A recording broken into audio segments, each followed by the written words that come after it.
Today we have a very special guest, all the way from Bulawayo, Zimbabwe. Welcome to the Bitcoin Edge, Precious. Thank you for having me, Paula. It's great to have you here. Well, let's start by finding out a little bit about you. Were you born in Zimbabwe? What are you doing there? And a little bit about your background. Okay, yes, I was born and raised in Zimbabwe. I reside in Bulawayo. That's where I am. You could say maybe I can tell you a little bit of my interests. I'm into modeling. I'm into fitness, social media, and entrepreneurship, as well as Bitcoin. Wonderful. And I also saw on your bio on X that you're aspiring pop musician. Yes, and an aspiring pop musician. So do you sing or do you play instruments? I sing and I play the guitar a little bit, but I'm still working on it. Wonderful. Zimbabwe has some of the highest inflation in the world. But what many people don't realize is that high inflation is to do with the Zimbabwe dollar or the ZiG that you're using now. And some people earn money in the ZiG and some people earn money in the US dollar. How does this inflation affect you on day-to-day basis? Yeah, it affects us in everyday life because you see our money, like even when you want to buy something, it's now not worth anything. Like you can save. The thing that I had a problem with is saving and in fiat money. Back in the day, you know what happened in 2008, where we see inflation that went high, broke the world record. And you saw a lot of Zimbabweans losing their savings in the process. And that's where we all resorted to, saving under our beds, what we call mattress saving. But yeah, it impacts me on a daily basis because at the end of the day, you end up not doing anything with what you earn. It's now the money is so little now that you don't do anything with it. So even if you are earning in US dollars, you're still facing inflation there. Yes, massively, massively, massively. So the price of goods are going up either because of the tariffs that they put on at the border or for whatever reason. Yeah, the price. You know what's funny is today you may wake up when you're taking combis to and from town. You wake up today and maybe the comb is like dollar for two, right? And the next morning or even in the evening, it's now like they're saying dollar each person, and you only carried maybe like a dollar to commute, you know. So it's a major problem. Probably fuel costs are going up. So Precious mentioned combis, which are like a taxi in Zimbabwe to help people get from place to place. So those costs are going up on a regular basis too. So one thing I found with Zimbabwe is that people often think that having the US dollar is obviously much better than having the Zimbabwe money. So how did you get into Bitcoin? So I've never been a fan of banking, yeah, putting my money in the bank. Most reason being like I used to see my mom, she would wake up at 3 in the morning to go and queue at the bank in order to get money, and I never wanted to be a part of that. So that to me was like, okay, where can I save? Where can I put my money? Because also putting saving as cash, that doesn't work because there's a thing called time preference value. You can easily spend cash. Right? You can't stay with cash. You can easily spend it. So I first attended a Bitcoin meetup in Zimbabwe with Alexandria. And the first time I went there, I honestly didn't get anything. It was just random words, blockchain, does this, that, and I didn't get anything. I went home not understanding what it is. So in order for me to get into Bitcoin, I did my first transaction with their help. And that's what I was able to see, okay, this is actually money. It works. From there, I started my journey with Bitcoin, learning and also educating others with what I've learned so far. That's wonderful. So you got in right away because you didn't want to be part of the banking system, which Yes. we know in Zimbabwe can involve long lines and things like that. But also you got in to actually use Bitcoin as a currency, not just for savings. Is that correct?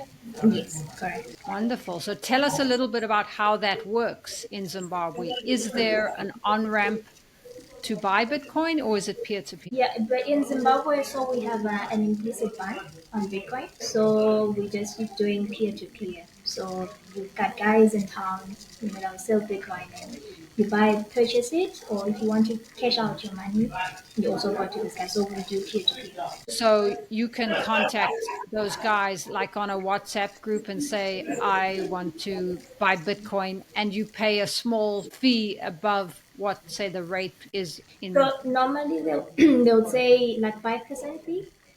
You buy it at a 5% fee, and we have them in our WhatsApp group. So whenever you feel you want Bitcoin, you can always text in the group and say, anyone in town, I want this amount. So is there anywhere in Bulawayo that will accept Bitcoin as payments? So far, no. A lot of businesses aren't accepting Bitcoin at the moment, but hopefully we can, head there because we need a lot of businesses to start accepting Bitcoin. In the future. Yes, that's my hope too. Because, for example, I wanted to send money yesterday to a friend in Zimbabwe around your age who's taking care of kitten for me, and I help sometimes with that, taking care of it.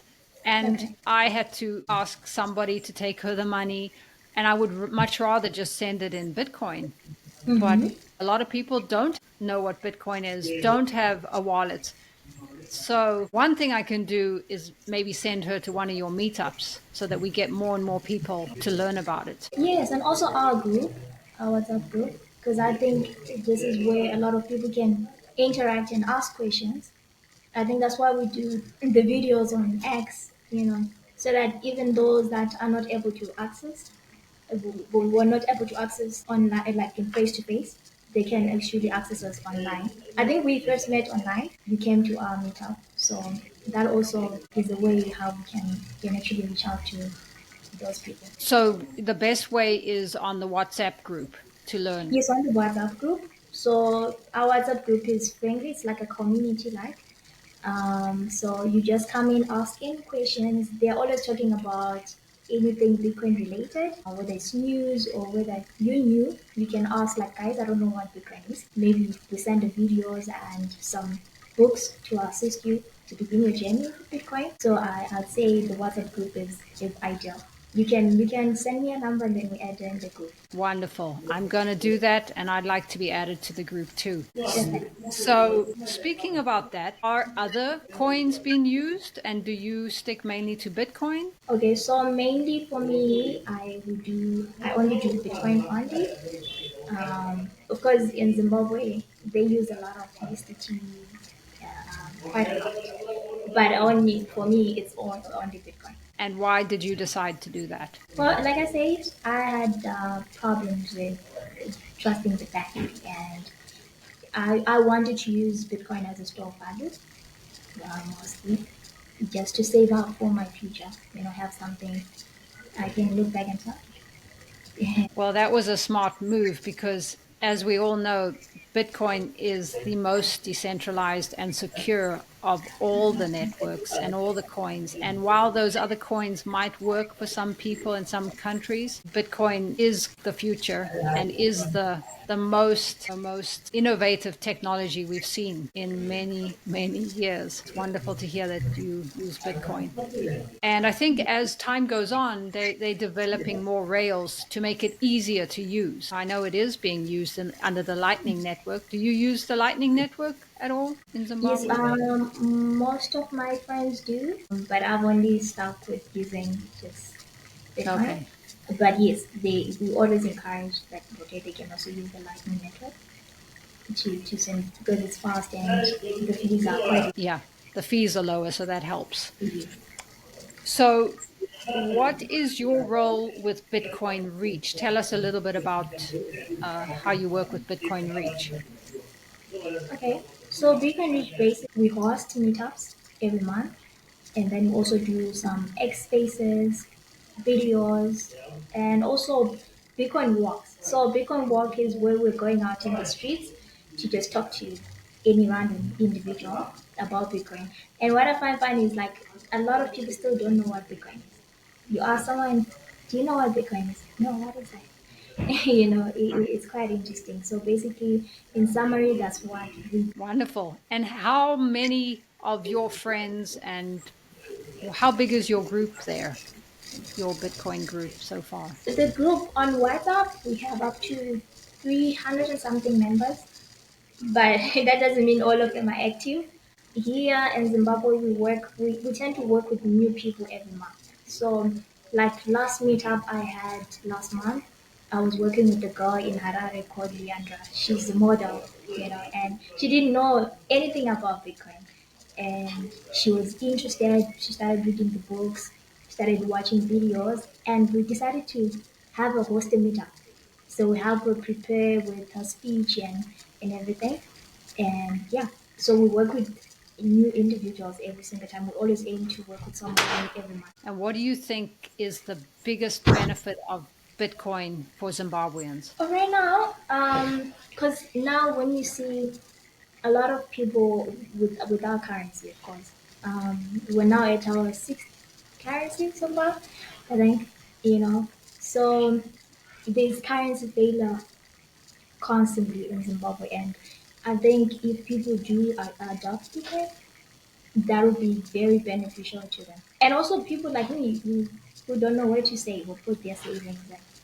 Yes, as they say, for people who do have the money to save, long term, every other asset goes down against Bitcoin.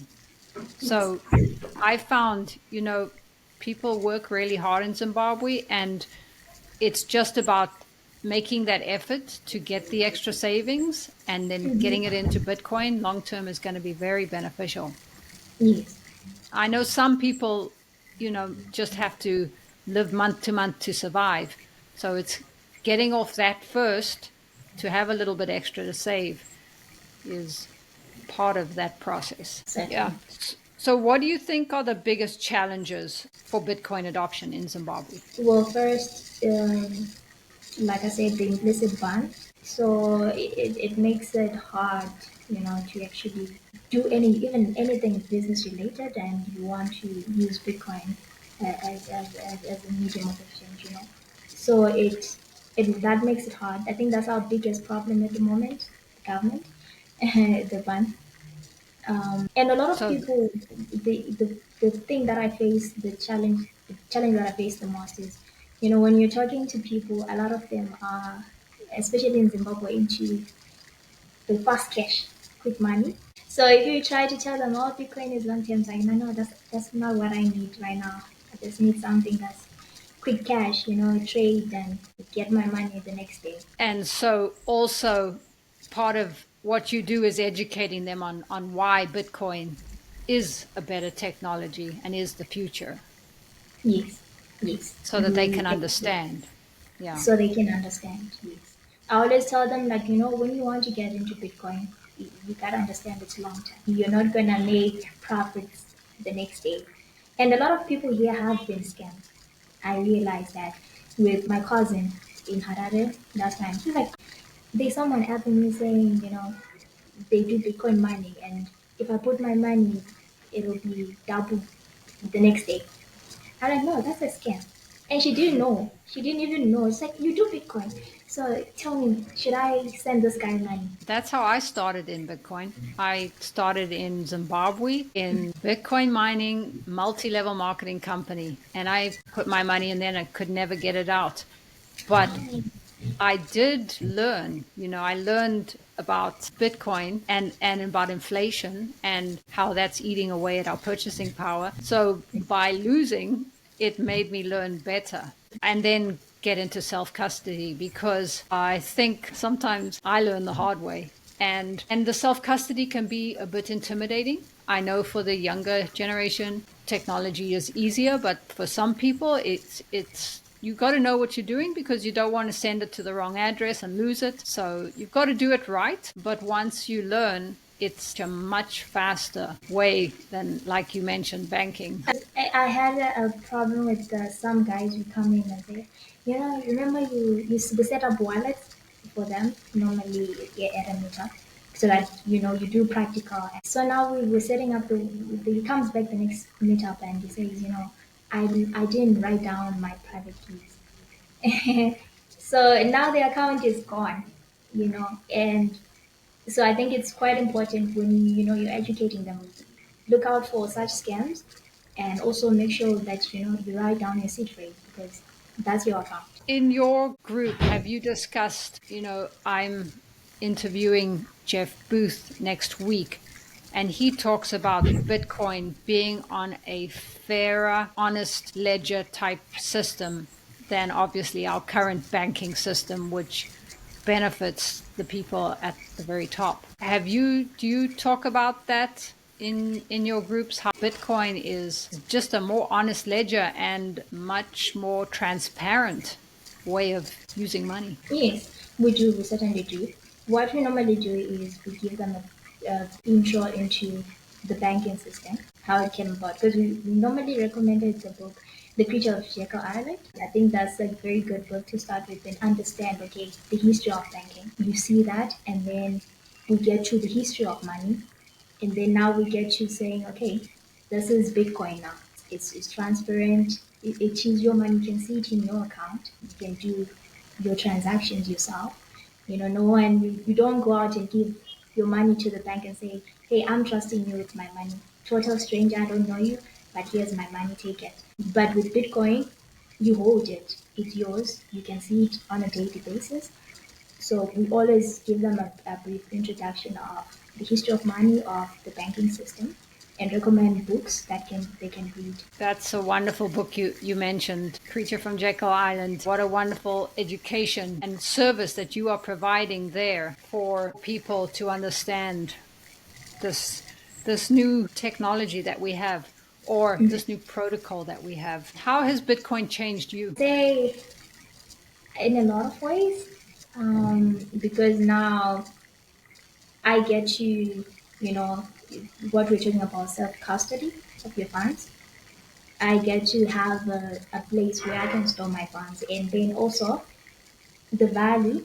Bitcoin has so much value. So I get to store and save up for my future, and the next 10 years to come. I can look at my account and probably I'll have something good. So for me, Bitcoin has really changed my life.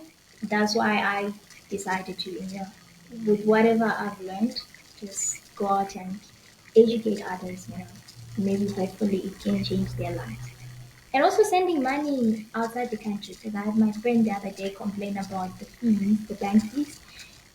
He was sending something like it was 10,000 rands, and then when it came here in Zimbabwe, it was something like 7,000.